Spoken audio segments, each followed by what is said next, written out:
Dear students of class 10, let's proceed further for the topic. And the topic is, in the last class we have discussed about the organized and unorganized sector. Now, the today's topic is measures to protect the laborers in the unorganized sector. मतलब जो unorganised sector हैं वहाँ के मजदूरों को कैसे सुरक्षित रखा जाए, कैसे बचाया जाए। अनऑर्गेनाइज सेक्टर मतलब कहाँ है, जो मतलब होता है, जो हम कल बताए थे कि जो कि आरबीआई के रूल्स एंड रेगुलेशन नहीं फॉलो करते हैं, वहाँ पर वो बहुत छोटे होते हैं, उनका जॉब का कोई गारंटी नहीं होता है, वहाँ रेगुलर जॉब नहीं होता है, लेबरर्स को ओवर टाइम नहीं मिलता, छुट्टियाँ नहीं मिलती हैं, बीमारी के लिए उनको अवकाश नहीं मिलता, पेमेंट से कट जाता है यदि एबसेंट होते हैं, तो बीमार होते हैं। तो इसे बहुत सी कहा है, इसी चीज़ को अनऑर्गेनाइज कहते हैं, अनऑर्गेनाइज सेक्टर कहते हैं। अनऑर्गेनाइज सेक्टर में लेबर्स को बचाने का क्या क्या तरीका है। Number workers working in the unorganized sector in the rural areas like landless agricultural laborers, small and marginal farmers, and different artisans can be held in a number of ways.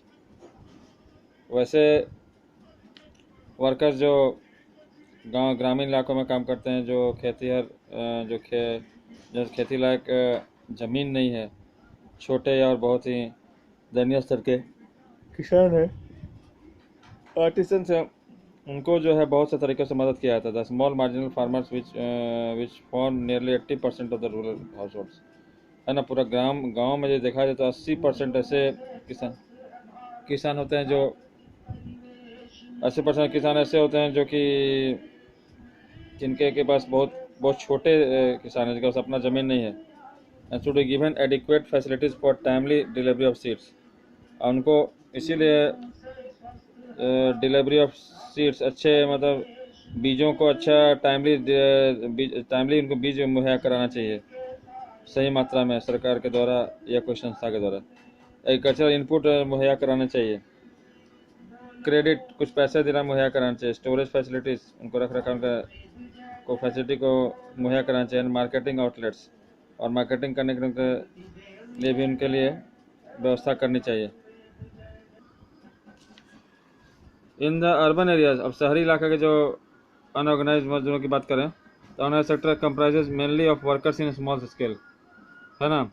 Organise sector में वैसे कर्मी आते हैं, वैसे मजदूर आते हैं जो कि स्मॉल स्केल एंड छोटे छोटे उद्योग में काम करते हैं शहरों में।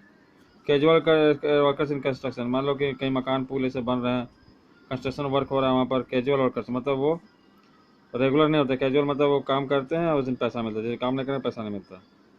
ट्रेड एंड ट्रांसपोर्ट एक्सेट्रा, उनका जॉब भी सिक्योर नहीं होता है। ट्रेड एंड ट्रांसपोर्ट एक्सेट्रा, व्यापार में या ट्रांसपोर्ट में कोई कैजुअल वर्कर्स काम करते हैं, वो सबको कहते हैं अनऑर्गेनाइज सेक्टर के वर्कर्स आते हैं, जो कि अर्बन शहर में ऐसे मजदूर होते हैं, जो कि छोटे छोटे उद्योग कंस्ट्रक्शन वर्क में काम करते हैं, रेगुलर नहीं होते हैं। And those who work as street vendors, और वैसे भी लोग जो कि गलियों में घूम कर बेचते हैं, इसको भी हम लोग शहर के अनऑर्गेनाइज सेक्टर कार्यकर्ता कह सकते हैं। Head load workers, rag pickers, जो कचरे चुनते एक्सेट्रा, कचरे चुनते हैं घूम घूम के, सब अनऑर्गेनाइज सेक्टर कह सकते हैं। Small scale industry needs government support, ये स्मॉल स्केल इंडस्ट्री को सरकार की मदद की ज़रूरत होती है फॉर प्रोक्योरिंग रॉ मटेरियल, ताकि उनको कच्चा माल मिल सके, and marketing of their input output, और उनका जो आउटपुट बने, जो प्रोडक्ट बन निकले, उसका मार्केटिंग हो सके, बिक सके।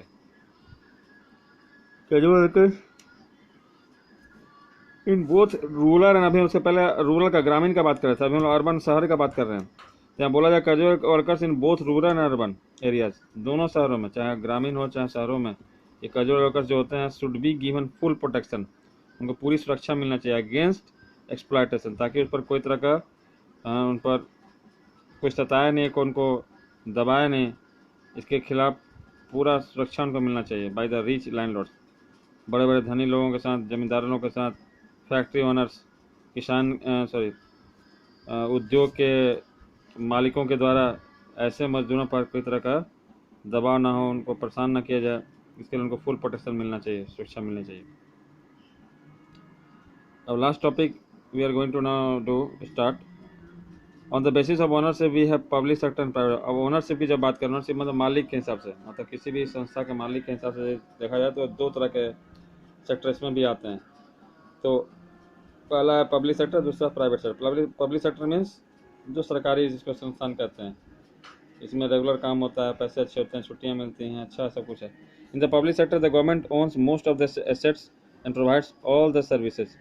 पब्लिक सेक्टर में सरकार जो है जितने भी एसेट्स को सरकारी होते हैं, एसेट्स मतलब वही धन संपत्ति और उसके पूंजी है ना, और वो जो सरकार जो है उनको जितने भी सेवाएं सब सरकार प्रदान करती हैं। एग्जाम्पल इंडियन रेल, जो भारतीय rail. These industries aim to for social welfare and give all kinds of facilities। इस तरह के जो उद्योग जो होते हैं वो उनका लक्ष्य होता है कि सामाजिक कल्याण। सरकारी उद्योग जितने होते हैं, सरकारी क्षेत्र जितने होते हैं, सरकारी है ना जो संस्थाएं हैं, वो उनका एक ही उद्देश्य होता है कि समाज का कल्याण हो। वो अपना स्वार्थ कमाने, अपने स्वार्थ पूर्ति के लिए नहीं चलते हैं सब संस्थान। सरकारी संस्थान जितने भी सब समाज के कल्याण के लिए। Give all kinds of facilities to their workers. अपने वर्कर्स को भी पूरे तरह की फैसिलिटीज देते हैं, which they deserve to get, जो उनको मिलना चाहिए।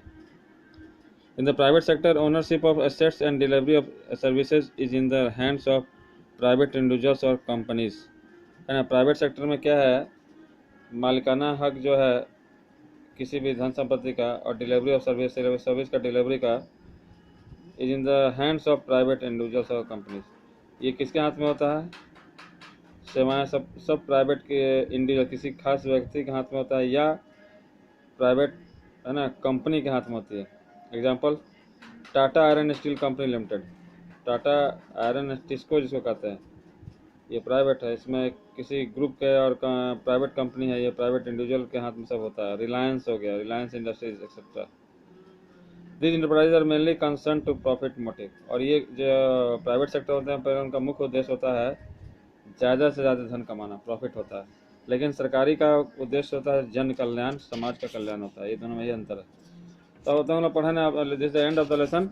अब तुम लोग पढ़े कैसे हम लोग पूरे सेक्टर, इकोनॉमिक सेक्टर कैसे हम लोग डिवाइड करते हैं। पहला था on the basis of natural activity, दूसरा था on the basis of the people are employed, लोगों का कैसे ऑर्गेनाइज सेक्टर, तीसरा on the basis of ownership. तीन तरह का हम लोग पढ़े। On the basis of nature of activity में पढ़े थे हम लोग primary sector, secondary sector, tertiary sector. और on the basis of people are employed, इसमें दो तरह के सेक्टर पढ़े थे, organise and unorganised. On the basis of ownership हम लोग पढ़े थे पब्लिक सेक्टर और प्राइवेट सेक्टर, हम लोग लास्ट में पढ़े। इसका पूरा डिटेल हम लोग पढ़े, शुरू में इसी से किए थे हम लोग, अब पूरा डिटेल किया। That's the end of the lesson. Thank you.